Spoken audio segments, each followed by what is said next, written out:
ಕೇಜ್ರಿವಾಲ್ ಸರ್ಕಾರ ಸಂಪೂರ್ಣವಾಗಿ ಒಂದೇ ಮುನ್ನಡೆ ಇದೆ ಸರ್. ಕಾಂಗ್ರೆಸ್ ಲೋಕಸಭೆ ಚುನಾವಣೆ ನಂತರ ಇಲ್ಲ ಮುನ್ನಡೆ ಹೋಗಿದೆ. ನೋಡೋಣ ರಿಸಲ್ಟ್ ಬರಲಿ. ಸರ್ ಬಿಜೆಪಿ ಮುನ್ನಡೆ ಸರ್ ಏನು ಹೇಳಕ್ಕೆ ಇಷ್ಟಪಡ್ತಾರೆ ಸರ್? ಅಂದರೆ ಇದು ಏನು ಅಲ್ಲಿ ಯಾಕೆ ಹಿನ್ನಡೆ ಆಗ್ತಾ ಇದೆ?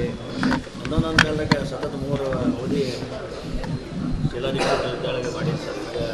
ಈಗ ಭಾಳ ಒಂದು ಸ್ಥಾನಕ್ಕೆ ಬಂದಿದೆ. ಯಾಕಷ್ಟು ಇದು ಆಯ್ತು ಅಂತ ಡೆಲ್ಲಿಯಲ್ಲಿ ಆಪ್ ಪಕ್ಷದವರು ಆತ್ಮಾವಲೋಕನೆ ಮಾಡಿಕೊಳ್ಬೇಕು. ಬಹಳಷ್ಟು ಜನರ ನಿರೀಕ್ಷೆಯಿಂದ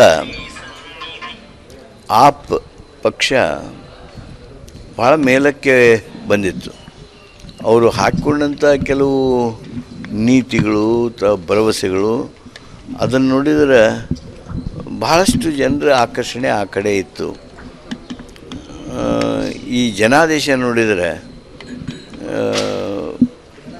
ಮತ್ತೆ ನಾವು ಮರುಪರಿಶೀಲನೆ ಮಾಡಬೇಕಾಗತ್ತೆ. ಆದರೆ ಒಟ್ಟು ಪೂರ್ಣ ರಿಸಲ್ಟ್ ಬಂದ ಮೇಲೆ ನಾನು ವಿಶ್ಲೇಷಣೆ ಮಾಡ್ಬೋದು.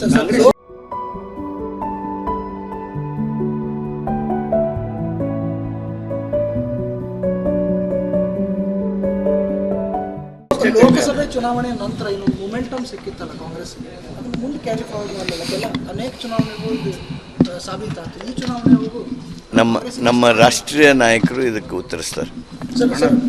ರಾಹುಲ್ ಗಾಂಧಿ ಅವರು ನಿನ್ನೆ ರಾಹುಲ್ ಗಾಂಧಿ ಅವರ ವಿಷಯ ಸರ್, ನಿನ್ನೆ ಪ್ರಮುಖವಾದ ಆಕ್ಷೇಪಣೆಯನ್ನು ಕೇಂದ್ರ ಚುನಾವಣೆ ಆಯೋಗದ ಮೇಲೆ ಮಾಡಿರ್ತಕ್ಕಂಥ ಮಹಾರಾಷ್ಟ್ರದೊಳಗೆ 39 ಲಕ್ಷಕ್ಕೂ ಹೆಚ್ಚು ಮತಗಳು ಆ್ಯಡ್ ಆಗ್ಯಾವ ಅಂತ ಹೇಳಿ ಪ್ರಮುಖವಾದಂಥ ವಿಷಯ.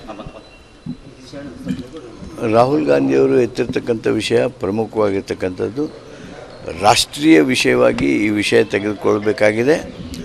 ಎಲ್ಲ ಪಕ್ಷಗಳು ಏನು ಚುನಾವಣಾ ಸಂದರ್ಭದಲ್ಲಿ ಆಗಿರ್ತಕ್ಕಂಥ ಲೋಪ ಮಾತ್ರ ಅಲ್ಲ, ಮ್ಯಾನಿಪುಲೇಷನ್ ಏನಿದೆ ಇವುಗಳ ಬಗ್ಗೆ ಗಂಭೀರವಾಗಿ ಹೋರಾಟ ಮಾಡಲೇಬೇಕಾಗಿರ್ತಕ್ಕಂಥ ಸನ್ನಿವೇಶ.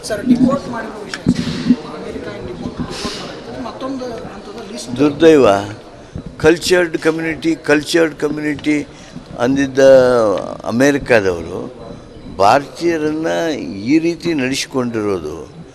ಅಮೇರಿಕಾ ರಾಷ್ಟ್ರ ಇಷ್ಟು ಎತ್ತರಕ್ಕೆ ಹೋಗಬೇಕಾಗಿದ್ದರೆ ಅದಕ್ಕೆ ಭಾರತೀಯರ ಕೊಡುಗೆ ಅತ್ಯಂತ ಅಮೂಲ್ಯವಾದದ್ದು.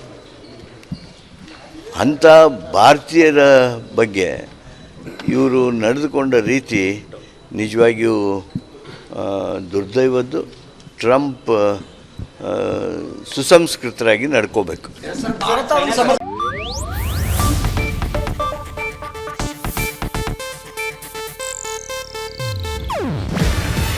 ಇದು ಏಷ್ಯಾನೆಟ್ ನ್ಯೂಸ್ ನೆಟ್ವರ್ಕ್ ಪ್ರಸ್ತುತಿ. ನೀವು ನೋಡ್ತಿದ್ದೀರಾ ಏಷ್ಯಾನೆಟ್ ಸುವರ್ಣ ನ್ಯೂಸ್.